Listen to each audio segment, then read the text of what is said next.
الرحمن الرحیم الحمد للہ رب العالمین والعاقبۃ للمتقین والصلاة والسلام علی اشرف الانبیاء والمرسلین اما بعد فاعوذ باللہ من الشیطان الرجیم بسم اللہ الرحمن الرحیم لقد کان لکم فی رسول اللہ اسوۃ حسنہ صدق اللہ العظیم۔ ناظرین کرام السلام علیکم ورحمۃ اللہ وبرکاتہ۔ پروگرام جستجو میں دل کی اتھا گہرائیوں سے میں آپ میں سے ہر ایک کو خوش آمدید کہتا ہوں۔ امید کرتا ہوں آپ تمام احباب بخیر و عافیت ہوں گے، اور یہ دعا کرتا ہوں کہ اللہ کریم آج کی رات اور آنے والے دن کے ہر طرح کے شر سے آپ میں سے ہر ایک کی حفاظت فرمائے، اور اللہ کریم آج کی رات اور آنے والے دن کے ہر طرح کی خیر و برکت سے ہم سب کو حصہ نصیب فرمائے۔ جو زندگی گزر چکی اس میں ہونے والی خطاؤں کو اللہ رب العزت معاف فرمائے، اور آئندہ آنے والی زندگی کو اللہ رب العزت ہر طرح کی بیماریوں، پریشانیوں، تکلیفوں، مصیبتوں، بے سکونیوں سے بچاتے ہوئے خیر و عافیت، صحت، تندرستی، سلامتی، ایمان اور انسانیت کے لیے منفعت والا بنائے۔ ناظرین کرام، ہم پروگرام جستجو کے اندر ایک تسلسل کے ساتھ نبی کریم صلی اللہ علیہ وسلم کی سیرت طیبہ کے مختلف پہلوؤں پہ گفتگو کر رہے تھے، اور اس کا مقصد یہ تھا کہ نبی کریم صلی اللہ علیہ وسلم کی سیرت طیبہ کی روشنی میں اپنی زندگیوں کو بہتر کرنے کی کوشش کی جائے۔ اور میں نے جیسے عرض کیا تھا کہ میری یہ آرزو کافی عرصے سے تھی کہ کچھ ایک پروگرامز ریکارڈ کرائے جائیں سیرت نبی صلی اللہ علیہ وسلم کے حوالے سے، مگر پھر مصروفیات کی وجہ سے کوئی اس طرح کی صورت نہ بن سکی، تو پھر اسی پروگرام جستجو کے اندر ہی ہم مسلسل انشاءاللہ یہ بیان کرتے چلے جائیں گے، اور کوشش کریں گے کہ 25-30 پروگرامز کے اندر نبی کریم صلی اللہ علیہ وسلم کی سیرت طیبہ کا مختلف جو تذکرہ ہمیں احادیث کی کتب کے اندر اور سیرت کی کتابوں کے اندر ملتا ہے اس کو بیان کرتے رہیں، نہ صرف یہ کہ ایک واقعے کے طور پر بلکہ اس کے ساتھ ساتھ اس سے حاصل ہونے والے اسباق بھی آپ کے سامنے رکھیں، تاکہ اس سے ہماری اپنی زندگیوں کے اندر بھی بہتری آئے اور ہم اپنی زندگیوں کو نبی کریم صلی اللہ علیہ وسلم کی سیرت طیبہ کی روشنی میں مزید سنوار سکیں۔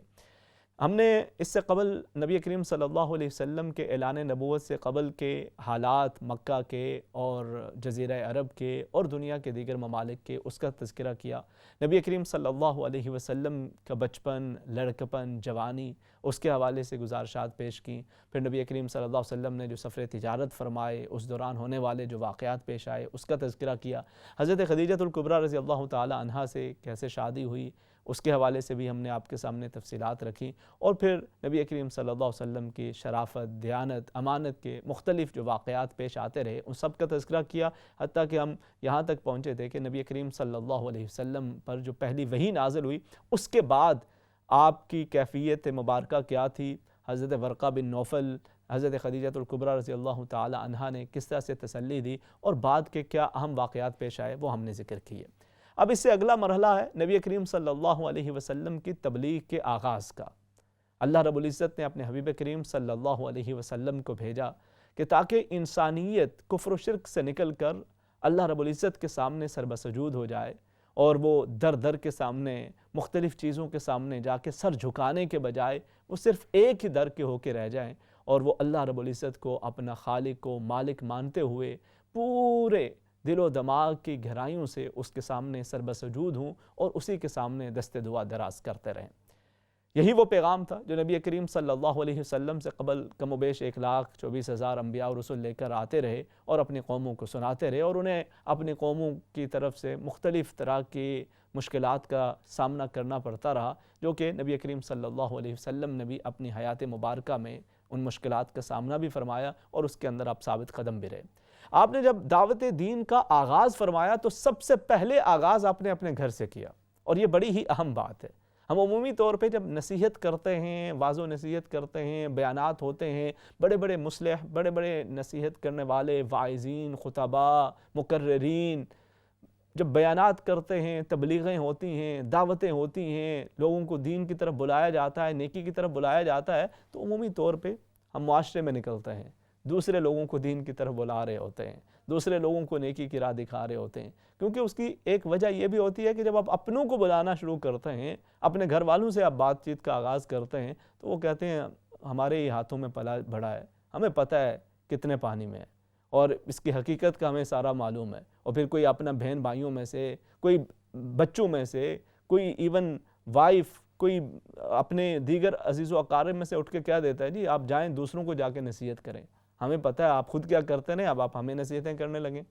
تو یہ بڑا مشکل کام ہوتا ہے کہ آپ اپنے لوگوں کے درمیان، اپنے ایون گاؤں کے اندر، اپنے شہر کے اندر، اپنے علاقے کے اندر اور اپنے گھر کے اندر جب آپ تبلیغ کرتے ہیں، لوگوں کو نیکی کی طرف بلاتے ہیں، تو بسا اوقات اس کے اندر بڑے چیلنجز ہوتے ہیں۔ اسی وجہ سے آپ دیکھیں گے کہ ہمارے ہاں اکثر مبلغین و مصلحین وہ دوسرے شہروں کے اندر وہ زیادہ ان کا آنا جانا ہوتا بھی ہے، اور وہاں پہ ان کی زیادہ پہچان بھی ہوتی ہے، مقبولیت بھی ہوتی ہے، جبکہ اپنے گھر، اپنے علاقے، اپنے رشتہ داروں کے ہاں مختلف وجوہات میں سے ایک وجہ پھر یہ بھی ہوتی ہے کہ اس طرح سے رجحان نہیں ہوتا اور لوگ اس طرح سے وہاں پہ مائل نہیں ہوتے۔ لیکن آقا کریم صلی اللہ علیہ وسلم کی سیرت طیبہ کا خاصہ یہ ہے، اس کی خوبصورتی یہ ہے کہ آپ تبلیغ کا آغاز گھر سے فرما رہے ہیں، اور آپ کی وہ شریکہ حیات کہ جو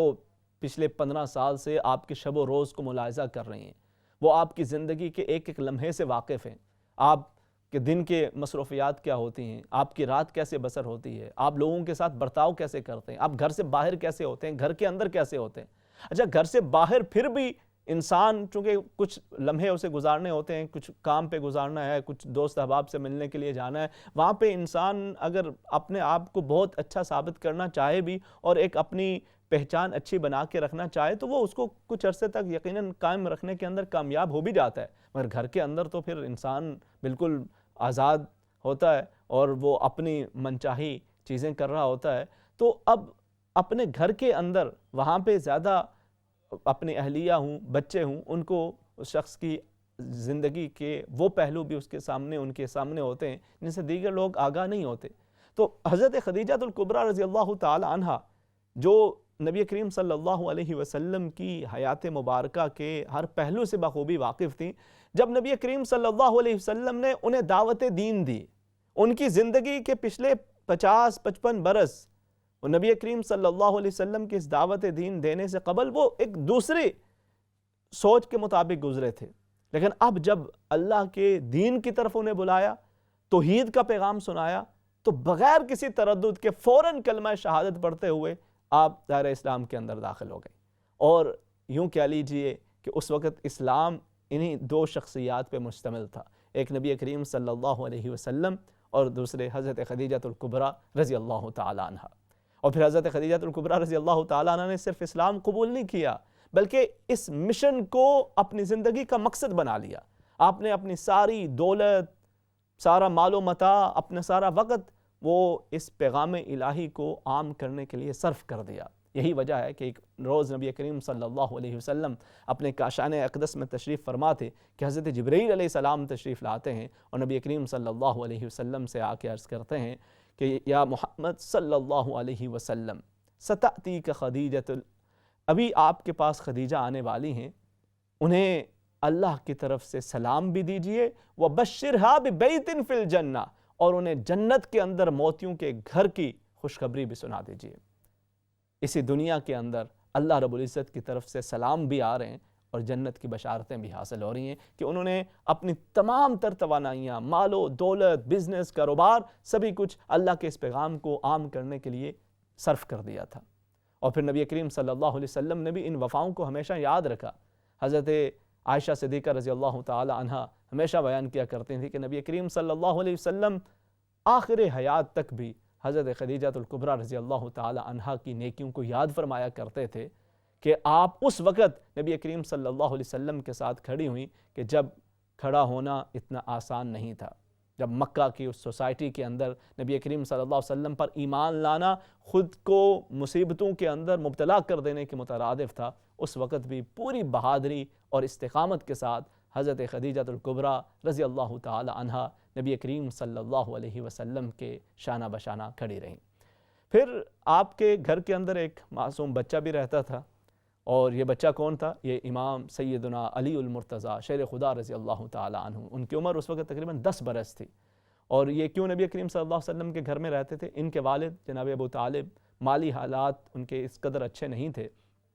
اور پھر ایک قحط کی سی کیفیت بھی گزری مکہ کے اندر، تو مزید مشکلات کا انہیں سامنا کرنا پڑا۔ تو نبی کریم صلی اللہ علیہ وسلم اگرچہ آپ نے بھی اعلان نبوت اس طرح سے نہیں فرمایا تھا، لیکن اس وقت بھی آپ کی وہ خوبصورت اخلاق، اور خوبصورت خصلتیں لوگوں کے سامنے آیا تھیں۔ آپ ضرورت مندوں کی ضرورتوں کو پورا کرنے کے لیے ہمیشہ آگے بڑھ چڑھ کر حصہ لیا کرتے تھے۔ تو آپ اور پھر جیسے ہے دا چیریٹی بگنز ایٹ ہوم، آپ دوسروں کی دنیا بھر کی فکر کریں، جو اپنے عزیز و اقارب اپنے جاننے والوں میں سے جن کی ضروریات ہوں ان کی طرف توجہ ہی نہ ہو تو یہ بھی غیر مناسب ہے۔ نبی کریم صلی اللہ علیہ وسلم کو خبر تھی اپنے چچا کے حالات کی، تو آپ اپنے دوسرے چچا حضرت عباس کے پاس جاتے ہیں اور انہیں جا کے فرماتے ہیں کہ آپ کو معلوم ہے کہ ابو طالب کے مالی حالات اتنے اچھے نہیں ہیں، تو ہم یہ کرتے ہیں کہ ان کے ایک ایک بیٹے کو، وہ کثیر العیال ہیں، تو ان کے ایک ایک بیٹے کو ہم اپنی کفالت میں لے لیتے ہیں۔ تو حضرت عباس نے حضرت جعفر کو اپنے پاس رکھ لیا اور نبی کریم صلی اللہ علیہ وسلم حضرت علی المرتضیٰ رضی اللہ تعالیٰ عنہ کو اپنے گھر لے آئے۔ اب حضرت علی المرتضیٰ رضی اللہ تعالیٰ عنہ نبی کریم صلی اللہ علیہ وسلم کی تربیت میں پروان چڑھ رہے ہیں، اور نبی کریم صلی اللہ علیہ وسلم نے جب آپ کو دین کی طرف بلایا تو آپ بھی بلا تردد اسلام کے اندر داخل ہو گئے۔ اسی طرح سے آپ کے خادم زید بن حارثہ رضی اللہ تعالیٰ عنہ تھے، وہ بھی اسلام کے اندر داخل ہو گئے، اور یوں اس گھر کے جتنے بھی افراد تھے وہ سبھی اللہ کے اس پیغام پر لبیک کہتے ہوئے نبی کریم صلی اللہ علیہ وسلم کے دست اقدس پہ دائرہ اسلام میں داخل ہو گئے۔ اب نبی کریم صلی اللہ علیہ وسلم نے باہر والوں کو بھی اسلام کی طرف بلانا چاہا، تو سب سے پہلی آپ کی نظر انتخاب جناب سیدنا ابوبکر صدیق رضی اللہ تعالیٰ عنہ پہ پڑی۔ آپ کا لقب صدیق بھی اسی وجہ سے ہے کہ آپ نے بھی جو نبی کریم صلی اللہ علیہ وسلم کی تصدیق فرمائی وہ بغیر کسی تردد کے۔ نبی کریم صلی اللہ علیہ وسلم نے فرمایا کہ جس کسی کو بھی میں نے باہر دعوت دی، دین کی طرف بلایا، تو اسے کوئی تردد، کوئی سوال، کوئی معجزے کا اظہار مانگا گیا، لیکن حضرت ابوبکر صدیق رضی اللہ تعالیٰ عنہ کو جیسے ہی نبی کریم صلی اللہ علیہ وسلم نے دین کی طرف بلایا، بغیر کسی تردد کے آپ بھی اسلام قبول کر لیتے ہیں۔ اور نہ صرف یہ کہ آپ اسلام قبول کرتے ہیں، بلکہ آپ کی سوسائٹی کے اندر ایک پہچان تھی، لوگ آپ کو جانتے تھے، آپ کا ایک احترام تھا، آپ کا ایک مقام تھا۔ اب ہوتا یہ ہے عمومی طور پہ ناظرین کرام کہ خاص طور پہ ہماری وہ نوجوان جو پروفیشنز کے اندر چلے جاتے ہیں، کوئی ڈاکٹر بن گیا، کوئی بزنس مین ہو گیا، کسی نے وکالت اختیار کر لی، کوئی جرنلزم کو پڑھ لیا، کسی بھی شعبہ کے اندر جب وہ چلے جاتے ہیں اور اچھے پروفیشنلز بن جاتے ہیں، تو اس کے بعد کیا ہوتا ہے، وہ تھوڑا سا دینی معاملات کے اندر ذرا شش و پنج کا شکار رہتے ہیں کہ لوگوں کو نہ پتہ چلے میں ایک بزنس مین ہوں، میرا ایک پروفیشن ہے، اب کیا لوگ کیا سوچیں گے کہ یہ باقیوں کی طرح اس کو بس ہر وقت دین کی پڑی رہتی ہے، نماز روزے کی فکر میں لگا رہتا ہے، یہ تو اپنی جاب کے اوپر بھی نماز پڑھ رہی ہوتی ہے، تو وہ تھوڑا سا ہچکچاہٹ محسوس کرنا شروع کر دیتے ہیں دینی معاملات کے حوالے سے، کیونکہ ان کا اٹھنا بیٹھنا ایسے لوگوں کے اندر ہوتا ہے جو اس ذہنیت کے ہوتے ہیں کہ جن کے ہاں دین اس قدر اہمیت کا حامل نہیں ہوتا، تو پھر وہ ان چیزوں کے اندر ذرا ہچکچاہٹ محسوس کرتے ہیں۔ لیکن حضرت ابوبکر صدیق رضی اللہ تعالیٰ عنہ آپ بھی ایک بزنس مین ہیں، اور خاص طور پہ بزنس مین تو اور زیادہ محتاط ہوتے ہیں، انہیں اپنے بزنس کے حوالے سے بہت ساری چیزوں کو دیکھنا پڑتا ہے کہ دیگر کمیونٹی لوگ ناراض نہ ہو جائیں، ان کے بزنس پہ فرق نہ پڑے۔ لیکن آپ نے اپنے بزنس کی پرواہ نہیں کی، جب آپ نے ایک پیغام کو دل و جان سے قبول کیا تو پھر اپنے شب و روز اس پیغام کو دوسروں تک پہنچانے کے لیے وقف کر ڈالے۔ آپ بھی نبی کریم صلی اللہ علیہ وسلم کے اس پیغام کو دوسروں تک پہنچانے کی کوشش میں لگ گئے۔ آپ نے ہی کی دعوت پہ حضرت عثمان غنی رضی اللہ تعالیٰ عنہ نے اسلام قبول کیا، حضرت زبیر بن عوام رضی اللہ تعالیٰ عنہ، حضرت طلحہ بن عبید اللہ رضی اللہ تعالیٰ عنہ، حضرت سعد بن ابی وقاص رضی اللہ تعالیٰ عنہ، یہ پانچوں وہ صحابہ کرام کے جن کا عشرہ مبشرہ کے اندر شمار ہوتا ہے، یہ پانچوں حضرت ابوبکر صدیق رضی اللہ تعالیٰ عنہ جو کہ چھٹے ہیں عشرہ مبشرہ میں سے، تو ان سبھی نے آپ ہی کی دعوت پہ اسلام کو قبول کیا۔ تو اس لیے جب آپ دین کو دل و جان سے مانتے ہیں تو پھر آپ ٹھیک ہے، آپ کی جو جاب ہے، آپ کی جو پروفیشن ہے، آپ اس کو لے کے چلیں اور اس کو پورے اچھے زیادہ بہتر طریقے سے اس کو پورا کریں، مگر اس کے ساتھ ساتھ اپنے دینی معاملات پہ آپ کو ہچکچاہٹ محسوس کرنے کی ضرورت نہیں ہے، بلکہ پورے فخر سے آپ انہیں بجا لاتے رہیں۔ آپ کو پروفیشن کے اندر بھی عزتیں ملیں گی اور برکتیں بھی نصیب ہوں گی، اور آخرت کا اجر مقام یہ ہے کہ آج صدیوں کے بعد بھی ہم اس عظیم بزنس مین حضرت ابوبکر صدیق رضی اللہ تعالی عنہ کا تذکرہ بڑے ادب و احترام کے ساتھ، محبت و عقیدت کے ساتھ کر رہے ہیں۔ اب نبی کریم صلی اللہ علیہ وسلم کو اللہ رب العزت نے حکم دیا کہ وَأَنذِرْ عَشِيرَتَكَ الْأَقْرَبِينَ۔ اچھا، اسی دوران پھر نماز کا طریقہ بھی حضرت جبرائیل علیہ السلام نے نبی کریم صلی اللہ علیہ وسلم کو بتلایا کہ آپ نبی کریم صلی اللہ علیہ وسلم کو لے کر ایک بلند مقام پہ چلے گئے، اور وہاں پر ایک پر اپنے زمین پہ مارا تو پانی وہاں سے نکل آیا۔ تو حضرت جبرائیل علیہ السلام نے وضو کیا، نبی کریم صلی اللہ علیہ وسلم ملاحظہ فرما رہے تھے، پھر آپ نے بھی ویسے ہی وضو فرمایا جیسے حضرت جبرائیل علیہ السلام کر رہے تھے، پھر انہوں نے 2 رکعت نماز ادا کی، نبی کریم صلی اللہ علیہ وسلم نے بھی ویسے ہی 2 رکعت نماز ادا فرمائی، اور پھر یہ پنجگانہ نمازوں کی فرضیت اس انداز میں ہونے تک آپ اسی طرح سے یہ 2 رکعت نماز ادا فرماتے رہے، اور پھر آپ گھر تشریف لے گئے تو وہاں پہ حضرت خدیجہ الکبریٰ رضی اللہ تعالی عنہا کو بھی اسی طرح سے وضو کی اور 2 رکعت کی طریقہ اور اس کی تعلیم اور تلقین آپ نے فرمائی، اور یہ سلسلہ اس وقت تک جاری رہا جب شب معراج 5 نمازیں اس ترتیب کے ساتھ فرض ہو گئیں۔ اور پھر اب انہی دنوں کے اندر پھر اللہ رب العزت کی طرف سے جب یہ حکم آیا کہ وَأَنذِرْ عَشِيرَتَكَ الْأَقْرَبِينَ، کہ آپ اپنے قریبی رشتہ داروں کو ڈرائیے، انہیں بھی بلائیے رب کی طرف، تو نبی کریم صلی اللہ علیہ وسلم نے اپنے عزیزوں کو، بنو عبد المطلب کو اور بنو ہاشم کو اور ان سمیت جو دیگر عزیز و اقارب تھے ان کو آپ نے دعوت دی اور سب لوگوں کو جمع کیا۔ تقریباً 45 کے قریب یہ لوگ جمع ہوئے، ان کے اندر آپ کے چچا بھی تھے، تایا تھے، آپ کے کزنز تھے، یہ مختلف آپ کے قریبی جو رشتے تھے یہ وہاں پہ جمع ہو گئے۔ اب نبی کریم صلی اللہ علیہ وسلم جب ان سے گفتگو فرمانے لگے تو اس سے قبل ہی ابو لہب فوراً بول اٹھا اور اس نے کہا کہ ہا اولائی اعمامک و بنو عمومتک، اے محمد صلی اللہ علیہ وسلم مجھے پتہ چل رہا ہے، میں نے آج کل سنا ہے جو باتیں آپ کر رہے ہو۔ اگرچہ نبی کریم صلی اللہ علیہ وسلم ابھی تک یہ تبلیغ بڑی خاموشی کے ساتھ فرما رہے تھے اور ایک سے دوسرے فرد تک بات پہنچ رہی تھی، سرداران قریش کو ابھی اس کی اتنی خبر نہیں تھی، لیکن ظاہر ہے پھر بھی کچھ نہ کچھ بھنک لگ جاتی ہے۔ تو اس سے قبل کہ نبی کریم صلی اللہ علیہ وسلم کچھ فرماتے، ابو لہب نے فوراً کہنا شروع کر دیا کہ یہ جو باتیں آپ کر رہے ہو یہ تو بڑے فتنے کی باتیں ہیں اور یہ بڑے مسائل کھڑے کریں گی، اور آپ اپنے ان عزیز و اقارب اور رشتہ داروں کو جمع کر کے پورے عرب کے خلاف کھڑا کرنا چاہتے ہو، یہ تو ممکن نہیں ہوگا، یہ تو بہت بڑا مسئلہ بنے گا، ہمارے لیے بھی پریشانی بنے گی اور اپنے لیے بھی یہ مصیبت کھڑی کرو گے۔ اور اس طرح پھر وہ نبی کریم صلی اللہ علیہ وسلم کے بارے مختلف باتیں کرتا رہا، زبان درازی کرتا رہا، آپ خاموشی سے سنتے رہے، اور جب وہ خاموش ہو گیا تو نبی کریم صلی اللہ علیہ وسلم بھی اٹھ کے تشریف لے گئے اور وہ مجلس ختم ہو گئی، مجلس برخاست ہو گئی۔ اب کچھ دنوں کے بعد نبی کریم صلی اللہ علیہ وسلم نے دوبارہ پھر سبھی کو جمع فرمایا۔ اب اس سے پہلے کہ کوئی اور کچھ کہتا، نبی کریم صلی اللہ علیہ وسلم نے اللہ رب العزت کی حمد بیان فرمائی، اللہ رب العزت کی تعریف و توصیف کی، اور یہی وہ پہلا پیغام تھا جو نبی کریم صلی اللہ علیہ وسلم ابتدائی سالوں کے اندر مکہ مکرمہ کے اندر دیتے رہے۔ توحید کا پیغام، اللہ رب العزت کی محبت اور وحدانیت یہ دلوں کے اندر راسخ فرماتے رہے۔ وہ ماحول کہ جس کے اندر گھر گھر کے اندر اپنے اپنے بت تھے، کہیں پہ بڑے بت رکھے ہوئے تھے، کہیں پہ چھوٹی چھوٹی مورتیاں اپنے گھروں کے اندر انہوں نے رکھی ہوئی تھی، تو ان کے دلوں کے اندر اللہ رب العزت کی وحدانیت کو راسخ کرنا یہ وہ اولین کام تھا جو نبی کریم صلی اللہ علیہ وسلم مکہ مکرمہ کی اس سوسائٹی کے اندر کرتا رہے۔ ایک یہ چیز ہو رہی تھی اور دوسرا ساتھ ساتھ ان کی اخلاقی تربیت ہو رہی تھی۔ تو اب اسی بھی مجلس کے اندر جب آپ نے اپنے عزیز و اقارب کو بلایا ہوا تھا اور یہ سارے جمع تھے، تو آپ نے سب سے پہلے اللہ رب العزت کی تعریف کی، تحمید بیان فرمائی، ثنا کی، اور پھر اس کے بعد آپ نے ارشاد فرمایا واللہ انی رسول اللہ الیکم خاصہ، اللہ کی قسم میں تمہارے لیے خاص طور پر اللہ کا رسول بنا کے بھیجا گیا ہوں، وَإِلَى النَّاسِ كَافَّةً، اور پھر ساری انسانیت کے لیے اللہ کا رسول بنا کے بھیجا گیا ہوں۔ إِنَّكُمْ سَتَمُوتُونَ كَمَا تَنَامُونَ، ایک روز آنے والا ہے کہ تم اسی طرح مر جاؤ گے جیسے رات کو سوتے ہو، رات کو سوتے ہو صبح جاگ جاتے ہو، مگر جب وہ آخری وقت آ گیا تو سو گے، دوبارہ نہیں اٹھو گے۔ وَإِنَّكُمْ سَتَيْقِظُونَ سَتُبْعَثُونَ كَمَا تَسْتَيْقِظُونَ، اور پھر تمہیں اٹھایا جائے گا جیسے تم روز صبح اٹھتے ہو۔ صبح اٹھنا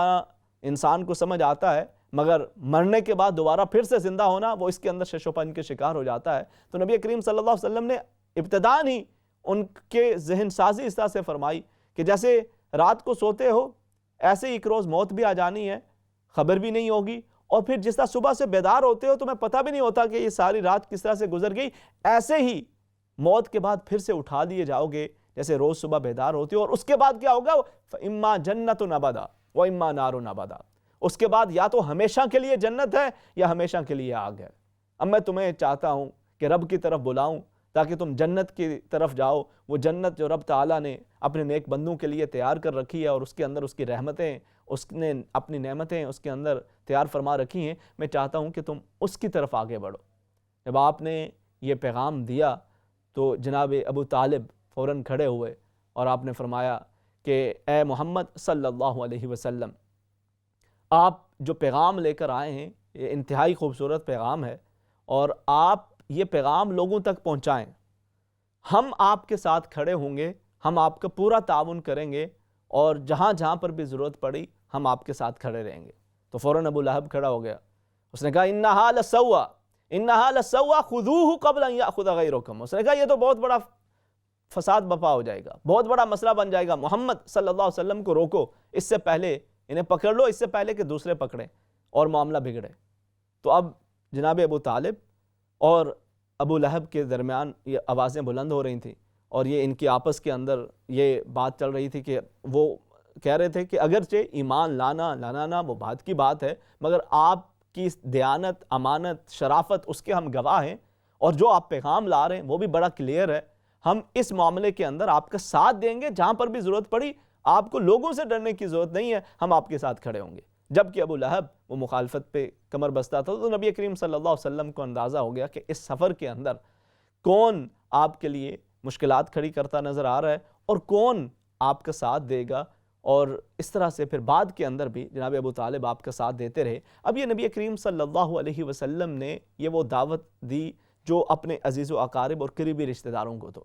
اب اس سے اگلی دعوت کچھ عرصے کے بعد وہ تھی کہ جس کے اندر پھر آپ نے عام لوگوں کو، دیگر جو قبائل کے لوگ تھے ان کو بھی بلایا۔ جب رب تعالیٰ نے حکم دیا تو آپ نے دوسرے لوگوں کو بھی جمع فرمایا، پھر صفا کی چوٹی پہ آپ نے تمام لوگوں کو جمع فرمایا۔ جب وہ سارے لوگ وہاں پہ جمع ہوئے تو آپ نے ارشاد فرمایا کہ اے لوگو،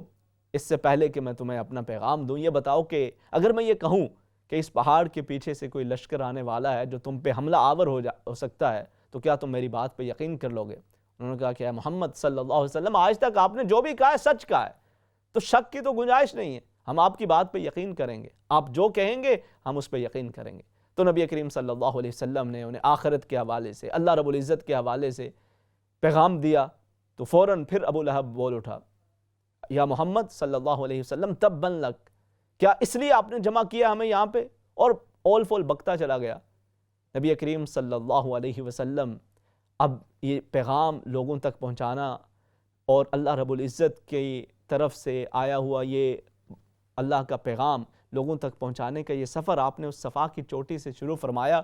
پھر اس کے اندر کیا کیا مشکلات آتی رہیں، کس طرح سے ابو لہب اور پھر دیگر ابو جہل اور دیگر سرداران آپ کی مخالفت پہ کمر بستہ رہے، اور نبی کریم صلی اللہ علیہ وسلم کس طرح سے مکہ کی اس وادی کے اندر مختلف مشکلات کا شکار ہوتے رہے، آپ کے صحابہ کرام رضوان اللہ تعالی علیہم اجمعین پہ کیا گزری، جو آپ پر ایمان لاتا اس پہ کیا گزرتی رہی، اور کس طرح سے نبی کریم صلی اللہ علیہ وسلم اپنے صحابہ کرام رضوان اللہ تعالی علیہم اجمعین کی تربیت فرماتے رہے۔ انشاءاللہ آنے والے پروگرامز کے اندر پھر ہم مزید اس کے اوپر بھی بات کریں گے، لیکن یہاں پر پھر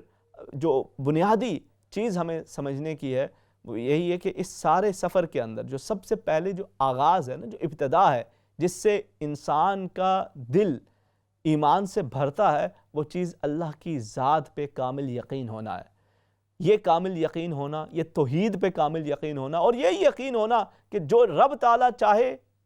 اسے کوئی روک نہیں سکتا، اور جب وہ نہ دینا چاہے کوئی دے نہیں سکتا۔ جب انسان کو یہ یقین ہو جاتا ہے تو اس سے اس کا ایمان بھی مضبوط ہوتا ہے، اور اس سے پھر وہ دنیا کے خداؤں سے نہیں ڈرتا، اس کے دل سے سارے دنیا خداؤں کے ڈر خوف نکل جاتے ہیں، وہ فقط خدائے وحدہ لا شریک کے سامنے سجدہ ریز بھی ہوتا ہے۔ اور یہ کامل ایمان آخرت کے اندر ضمانت کامیابی کی تو ہے ہی، اس دنیا کے اندر بھی انسان کو سکون بھی دیتا ہے، کامیابی بھی دیتا ہے۔ اللہ رب العزت ہمیں نبی کریم صلی اللہ علیہ وسلم کی محبت و عقیدت نصیب فرمائے، آمین۔ مختصر سے وقفے کے بعد آپ کی کالز کو شامل کرتے ہیں۔ السلام علیکم ورحمۃ اللہ وبرکاتہ۔